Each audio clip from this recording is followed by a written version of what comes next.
Assalamualaikum warahmatullahi wabarakatuh. Pemirsa Khazanah, atas kuasa Allah Subhanahu wa Ta'ala, Krakatau kecil telah menunjukkan taringnya.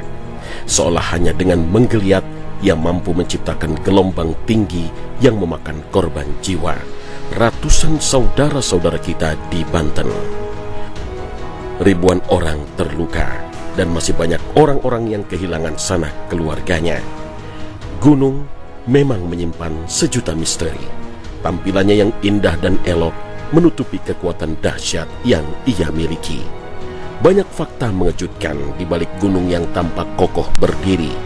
Fakta ini ternyata sudah jauh-jauh hari Allah sampaikan dalam Al-Quranul Karim. Benarkah demikian? Inilah gambaran kehebatan letusan Gunung Krakatau di Selat Sunda. Pada tahun 1883, gunung berapi yang tumbuh di Selat Sunda ini meletus hebat. Akibatnya, terjadi ombak tsunami setinggi 40 meter, meluluh lantakkan 165 desa di sekitar Selat Sunda. Tercatat sebanyak 36.417 orang tewas akibat bencana ini. Para ahli mencatat, letusan ini setara dengan 30.000 kali ledakan bom atom yang dijatuhkan di Hiroshima dan Nagasaki, Jepang pada Perang Dunia Kedua. Abu letusannya menutupi langit bumi selama 2,5 hari. Bahkan sampai setahun kemudian, matahari bersinar redup karena terhalang abu vulkanis. Hemburan debu tak hanya tersebar di sekitar gunung, tapi sampai ke Norwegia di Eropa dan New York di Amerika Serikat.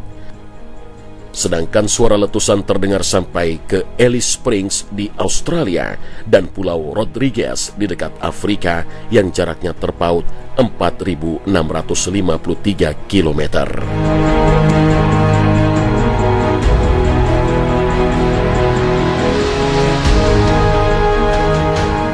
Di bekas lokasi letusan dahsyat Krakatau, gunung kecil yang dikenal sebagai anak Krakatau pun muncul.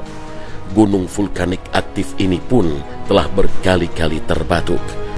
Meski aktivitasnya secara tak langsung menimbulkan gelombang tinggi yang meluluh lantakkan pesisir barat Banten.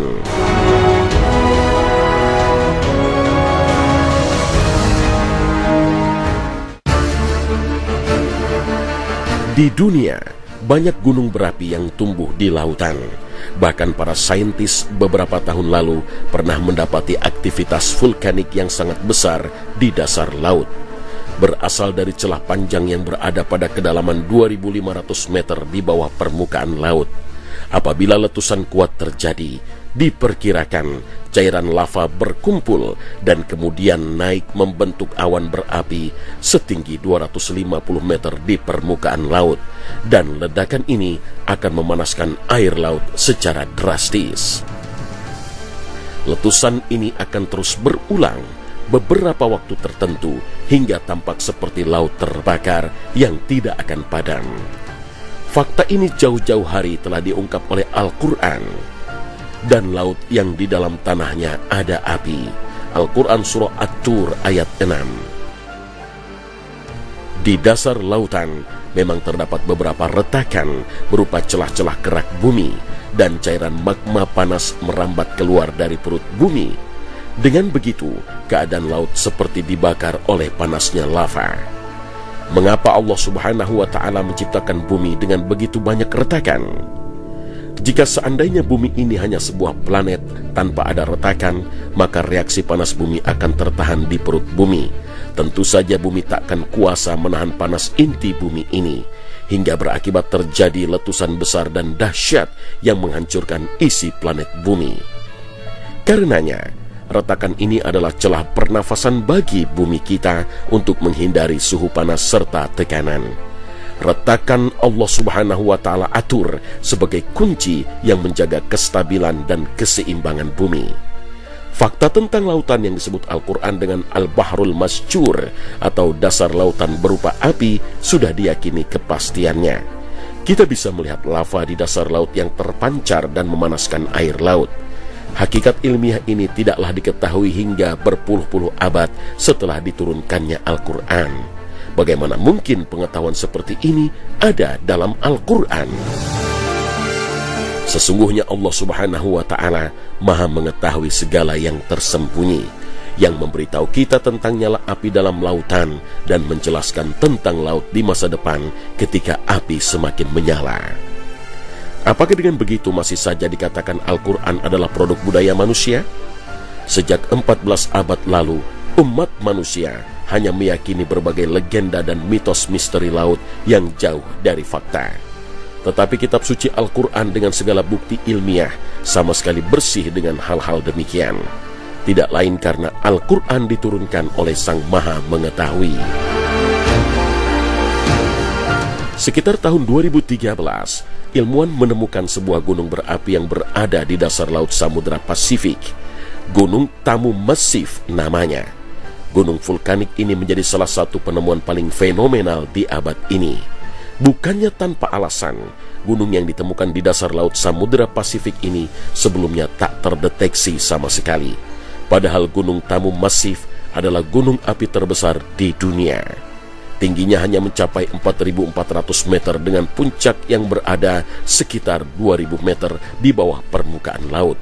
Namun luas gunung ini mencapai 450 hingga 650 km persegi atau 50 kali lebih besar dari gunung Mauna Loa di Hawaii yang sebelumnya tercatat sebagai gunung api terbesar di bumi.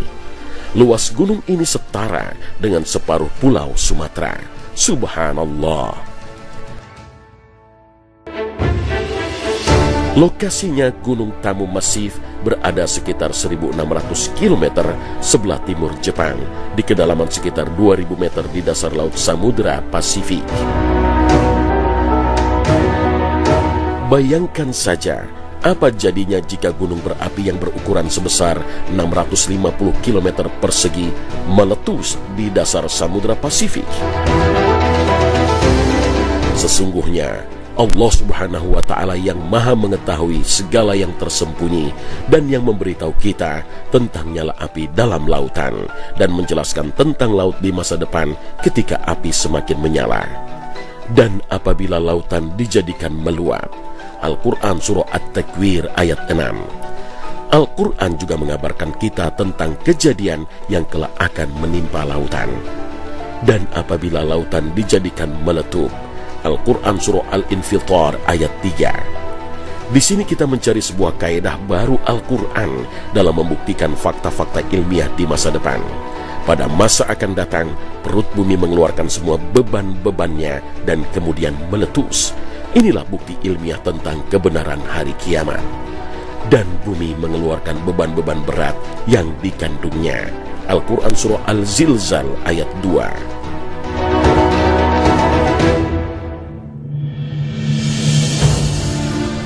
Gunung yang terletak di Cina ini tampak seperti hamparan pelangi, bukan warna buatan atau rekayasa.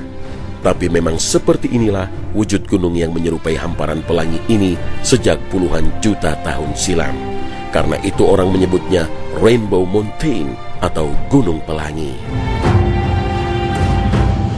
Gunung Pelangi seluas 300 km persegi ini merupakan bagian dari Zhangye dan Xia Landform Geological Park yang terletak di Provinsi Gansu, China. Fenomena alam yang menakjubkan membuat Gunung Pelangi ini didaulat sebagai situs warisan dunia di UNESCO sejak tahun 2010.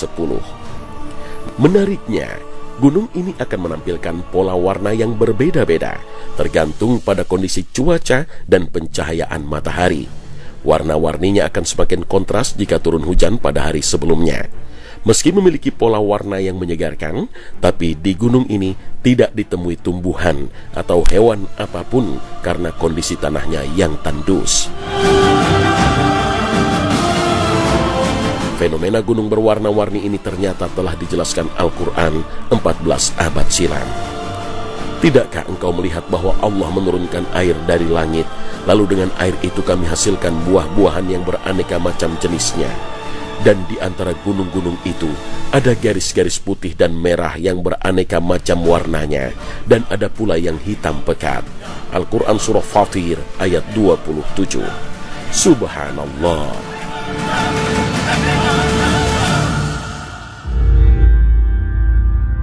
Ilmu pengetahuan abad ke-20 baru menemukan bahwa gunung memiliki akar yang dalamnya berkali lipat dari tinggi gunung tersebut.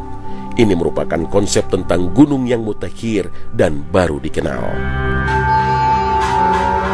Seperti penelitian yang dilakukan oleh seorang ahli geofisikis asal Washington, Amerika Serikat bernama Profesor Emeritus Frank Press, bahwa gunung mempunyai akar yang menghujam ke dalam bumi sehingga menyerupai pasak.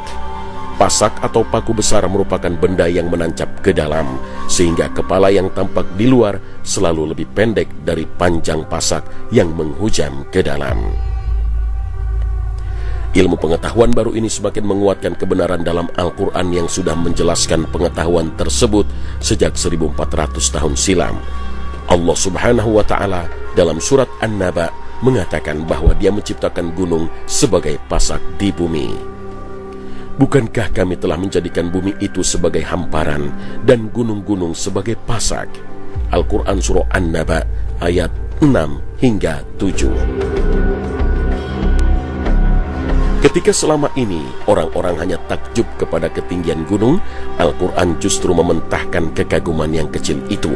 Ternyata yang menakjubkan bukan tingginya, tapi kedalaman akarnya yang menghujam hingga 15 kali lipat dari tingginya. Allah menciptakan gunung sebagai paku bumi tentu bukan tanpa alasan. Seperti halnya fungsi paku pada sambungan papan, gunung-gunung yang menghujam ke bumi itu sebagai penyeimbang bumi. Dan telah kami jadikan di bumi ini gunung-gunung yang kokoh, supaya bumi itu tidak goncang bersama mereka. Dan telah kami jadikan pula di bumi itu jalan-jalan yang luas, agar mereka mendapat petunjuk. Al-Quran Surah Al-Anbiya ayat 31. Dalam surat lain Allah berfirman, dan Dia menancapkan gunung-gunung di bumi supaya bumi itu tidak goncang bersama kamu. Dan Dia menciptakan sungai-sungai dan jalan-jalan agar kamu mendapat petunjuk. Al-Quran Surah An-Nahl ayat 15. Menariknya, dengan akar yang menghujam ke dalam bumi, gunung yang tampak diam tak bergerak di mata kita ternyata justru sebaliknya. Gunung-gunung menjulang itu sebenarnya bergerak seperti pergerakan awan di langit.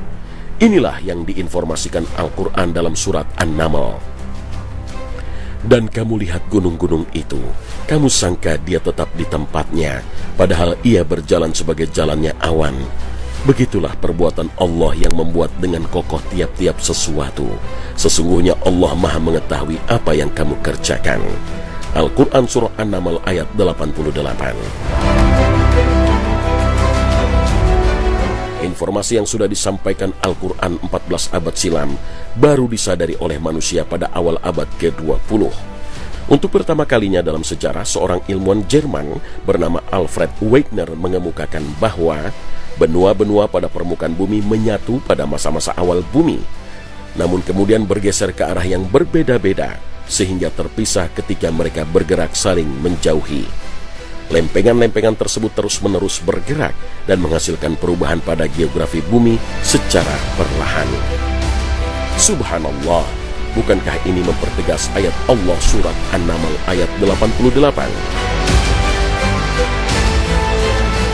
Dan uniknya, semua gunung-gunung tersebut ternyata bertasbih pada Allah Subhanahu wa Ta'ala. Bagaimana cara gunung ini bertasbih? Jangan kemana-mana. Nantikan tayangan etalase khazanah setelah yang satu ini.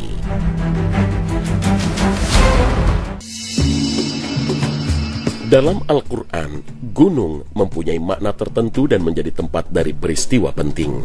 Salah satunya gunung sebagai perumpamaan beratnya penerima amanah, seperti yang diinformasikan Al-Quran. Sesungguhnya kami telah mengemukakan amanat kepada langit, bumi, dan gunung-gunung. Maka semuanya enggan untuk memikul amanat itu, dan mereka khawatir akan mengkhianatinya. Dan dipikullah amanat itu oleh manusia. Sesungguhnya manusia itu amat zalim dan amat bodoh. sehingga Allah mengazab orang-orang munafik laki-laki dan perempuan, dan orang-orang musyrikin laki-laki dan perempuan, dan sehingga Allah menerima taubat orang-orang mukmin laki-laki dan perempuan, dan Allah Maha Pengampun lagi Maha Penyayang. Al-Quran Surah Al-Ahzab ayat 72 hingga 73. Kalau sekiranya kami turunkan Al-Quran ini kepada sebuah gunung, pasti kamu akan melihatnya tunduk terpecah belah disebabkan ketakutannya kepada Allah. Dan perumpamaan itu kami buat untuk manusia supaya mereka berfikir. Al-Quran Surah Al-Hasyr ayat 21. Syariat yang dibebankan kepada manusia merupakan amanah. Sebagai amanah, syariat itu wajib dipikul dan ditunaikan. Tidak boleh disia-siakan dan diterlantarkan, apalagi ditolak dan diingkari. Memang amanah tersebut tidak ringan, hingga langit, bumi, dan gunung pun tidak sanggup untuk memikulnya. Namun bagi yang mau menunaikannya, Allah Subhanahu wa Ta'ala akan memberikan ampunan terhadapnya, juga pahala yang besar, surga dan ridhonya. Sebaliknya, siapa yang melupakan amanah akan ditimpakan azab atasnya. Dengan demikian kita bisa mengerti bahwa gunung pun sebenarnya juga tunduk kepada Allah, bertasbih kepada Allah Subhanahu wa Ta'ala. Simaklah informasi Al-Quran ini. Maka kami telah memberikan pengertian kepada Sulaiman tentang hukum yang lebih tepat, dan kepada masing-masing mereka telah kami berikan hikmah dan ilmu, dan telah kami tundukkan gunung-gunung dan burung-burung. Semua bertasbih bersama Daud, dan kamilah yang melakukannya. Al-Quran Surah Al-Anbiya ayat 79. Sungguh, kamilah yang menundukkan gunung-gunung untuk bertasbih bersama dia, Daud, pada waktu petang dan pagi. Al-Quran Surah Shad ayat 18. Lalu bagaimana gunung-gunung itu bertasbih? Allah telah menciptakan alam semesta, dan kepadanya lah unsur-unsur alam semesta ini patuh dan memuji kepada Allah Subhanahu wa Ta'ala, serta membesarkan nama penciptanya di dalam bahasa yang kita tidak sanggup mengetahuinya. Namun Nabi Daud alaihissalam mendapat anugerah Allah dengan mukjizat, sehingga mengerti bahasa binatang-binatang, jin-jin, dan bahkan gunung-gunung, sehingga makhluk-makhluk itu mengikutinya dalam bertasbih kepada Allah Subhanahu wa Ta'ala.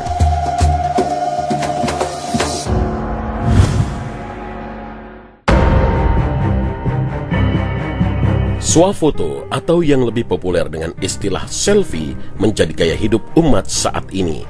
Tak hanya menjadi konsumsi pribadi, tapi dengan mudah bisa tersebar di dunia maya melalui berbagai media sosial yang tersedia. Berbagai momen tak luput dari bidikan kamera.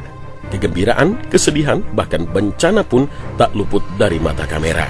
Sehingga sering kita dapatkan foto-foto selfie bersama orang yang sedang menderita sakit, orang yang ditimpa musibah, kecelakaan, bencana, sampai foto bersama jenazah korban pun dilakukan. Sejak maraknya media sosial, ditambah kemudahan akan akses informasi, etika tak lagi menjadi pedoman. Orang-orang seolah berlomba agar dikenal dan tetap eksis di dunia maya. Selfie pun menjadi bukti diri agar dianggap sebagai saksi mata di setiap peristiwa yang terjadi. Lalu bagaimana Islam memandang aktivitas selfie dengan orang-orang yang ditimpa musibah semacam ini? Islam memang mengajarkan kepedulian terhadap sesama manusia, apalagi sesama muslim. Menjenguk orang sakit, takziah terhadap orang yang kehilangan keluarga, meringankan orang yang ditimpa musibah, merupakan bagian dari kepedulian tersebut. Menjenguk orang sakit adalah bagian dari ibadah yang utama. Rasulullah SAW bersabda, apabila seseorang menjenguk saudaranya yang muslim yang sedang sakit, maka seakan-akan dia berjalan sambil memetik buah-buahan surga, sehingga dia duduk. Apabila sudah duduk, maka diturunkan kepadanya rahmat dengan deras. Apabila menjenguknya di pagi hari, maka 70.000 malaikat mendoakannya agar mendapat rahmat hingga waktu sore tiba. Apabila menjenguknya di sore hari, maka 70.000 malaikat mendoakannya agar diberi rahmat hingga waktu pagi tiba. Hadis riwayat At-Tirmizi, Ibnu Majah, dan Imam Ahmad. Menjenguk orang yang tertimpa musibah memiliki nilai lebih karena memang ia bukan sekedar penonton. Ada aspek solidaritas dalam aktivitas tersebut. Kehadirannya dibutuhkan, sebab orang-orang yang sakit memerlukan ketenangan jiwa, motivasi semangat, dan juga doa. Peran para penjenguk adalah memberikan itu semua. Lebih berfaedah lagi bila ada uluran tangan dalam bentuk lain seperti biaya pengobatan atau sejenisnya. Saat ini sebagian penjenguk kadang melakukan swafoto dengan orang sakit dan mempublikasikannya ke media sosial. Foto-foto yang diumbar umumnya melukiskan kondisi pasien yang sedang tergolek lemah di atas ranjang, kadang bertelanjang dada, dan lengkap dengan cairan infus dan tancapan selang di rongga hidung dan mulut. Seberapa pentingkah berfoto dalam kondisi tersebut dan menyebarkannya? Para pelaku biasanya beralasan agar diketahui oleh saudara atau teman-temannya yang lain sehingga mereka juga bisa ikut bersimpati dan mendoakannya. Tapi mereka barangkali lupa jika orang yang sakit atau ditimpa musibah belum tentu mau dipublikasikan dengan kondisi tersebut. Jika dalam kondisi normal sehari-hari saja seseorang berusaha berpenampilan bagus di hadapan orang lain, lalu apakah ia rela dalam kondisi yang tidak menguntungkan tersebut, ia rela ditonton banyak orang? Orang-orang yang sakit bisa jadi sangat tidak menginginkan gambar tentang keadaan dirinya yang ringkih, nelangsa, dan tak berdaya tersebar bebas di media sosial semacam Facebook, Twitter, WhatsApp, Instagram, BBM, atau lainnya. Islam sangat menghargai kehormatan manusia. Bisa jadi orang yang sakit atau ditimpa musibah tidak menginginkan fotonya dalam keadaan tersebar di media sosial. Hal seperti ini bisa termasuk dalam menyebarkan aib, padahal sebagai muslim yang dilakukan seharusnya adalah menutupi aib saudaranya. Hal ini telah diingatkan dalam sebuah hadis Nabi SAW. Beliau bersabda, "Barang siapa menutup aib cacat seorang muslim, maka Allah akan menutup aibnya di dunia dan akhirat." Hadis riwayat Muslim. Para penjenguk barangkali bermaksud baik dengan mempublikasikan foto orang sakit. Mungkin ia sedang menggalang solidaritas dan doa dari lebih banyak orang lain. Atau mungkin sebatas menyampaikan informasi ke masyarakat bahwa si A tengah sakit. Tapi niat baik tersebut tentu tetap bisa dilaksanakan tanpa harus menyebarkan foto yang tidak disukai oleh orang yang sedang sakit. Dan etika yang juga penting diingat adalah agar meminta izin sebelum menyebar foto-foto tersebut untuk meyakinkan bahwa orang yang jadi objek foto tidak keberatan fotonya dalam kondisi yang memprihatinkan tersebar di media sosial. Ingat bahwa prinsip menjenguk orang sakit adalah meringankan beban penderitaan atau minimal tak menambah ketidaknyamanannya. Jangan sampai perilaku tidak terpuji dengan menyebarkan foto-foto tersebut malah menimbulkan ketidaknyamanan bagi orang yang sedang sakit atau ditimpa musibah.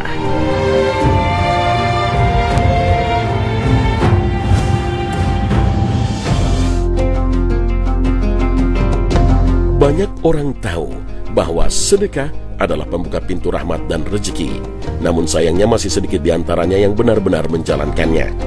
Di Kecamatan Gunung Putri, Bogor, ada usaha rumah makan gratis yang kini mampu menyediakan ratusan porsi makanan gratis. Siapa saja boleh datang menikmati. Jangan kemana-mana. Nantikan khazanah bisnis berbasis syariah setelah yang satu ini.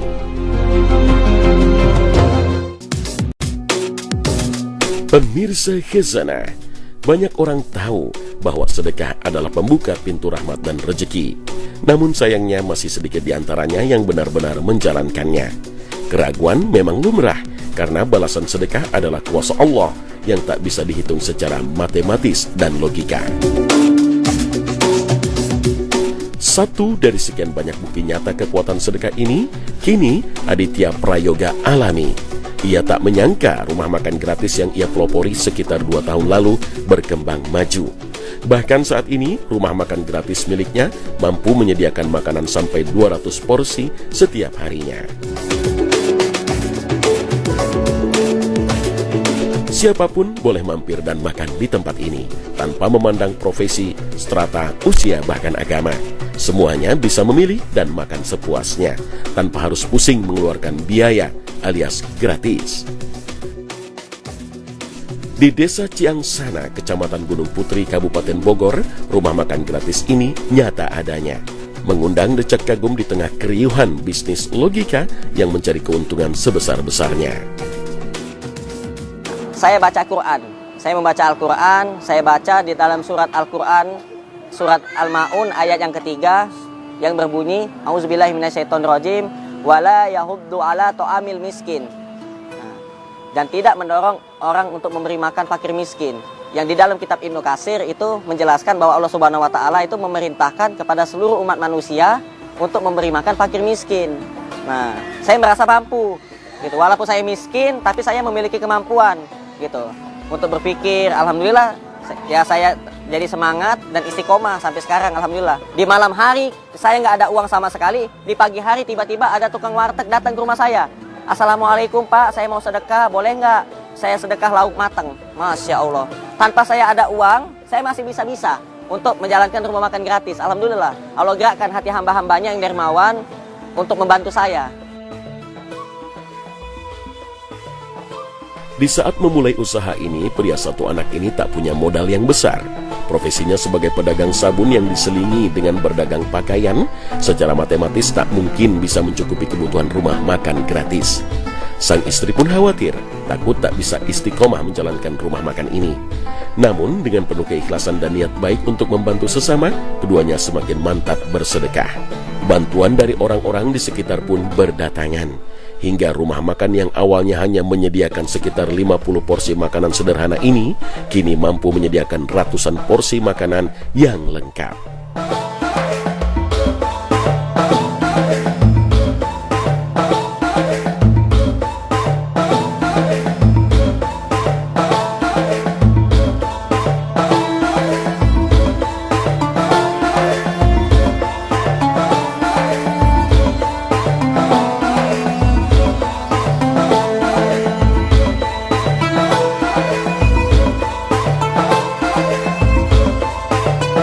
Para donatur yang menyumbang makanan siap saji atau bahan makanan mentah setiap hari, semua ditampung dan disalurkan untuk operasional rumah makan gratis.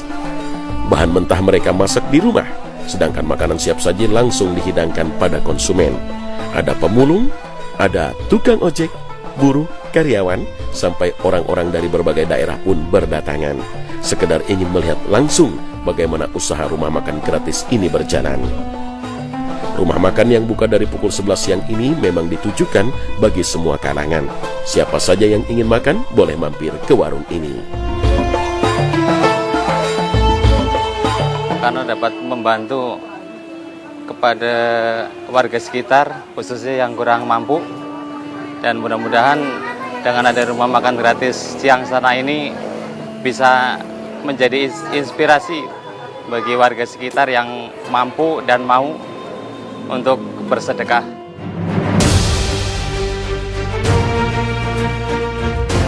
Pendiri rumah makan ini mengusung keikhlasan yang dianggap sebagai puncak sedekah, mendahulukan orang lain dalam urusan dunia walau sebenarnya ia masih membutuhkan.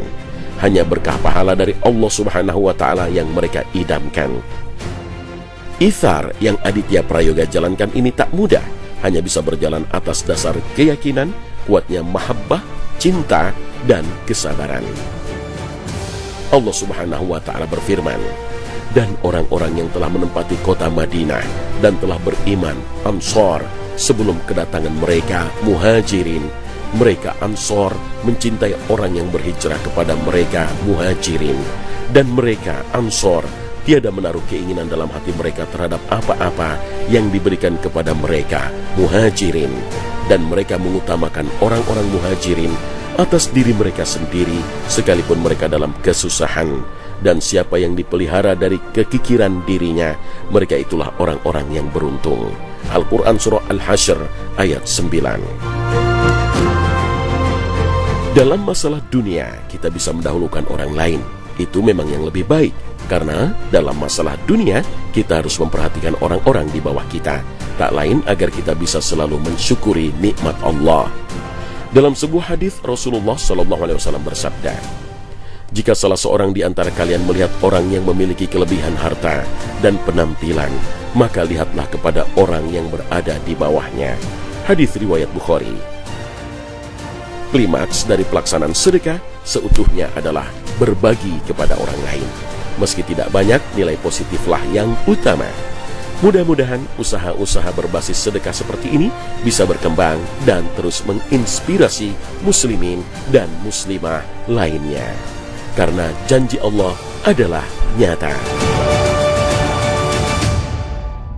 Allah berfirman, perumpamaan nafkah yang dikeluarkan oleh orang-orang yang menafkahkan hartanya di jalan Allah adalah serupa dengan sebutir benih yang menumbuhkan 7 bulir. Pada tiap-tiap bulir 100 biji. Allah melipat gandakan ganjaran bagi siapa yang Dia kehendaki. Dan Allah maha luas karunia-Nya, lagi maha mengetahui. Al-Quran Surah Al-Baqarah ayat 261. Mudah-mudahan Allah melimpahkan keberkahan kepada kita semua. Amin ya rabbal alamin. Pemirsa Khazanah, sampai di sini perjumpaan kita pagi ini. Semoga berita-berita yang kami sajikan pagi ini menambah wawasan dan pencerahan bagi kita semua. Amin ya rabbal alamin. Akhir kata, wassalamualaikum warahmatullahi wabarakatuh.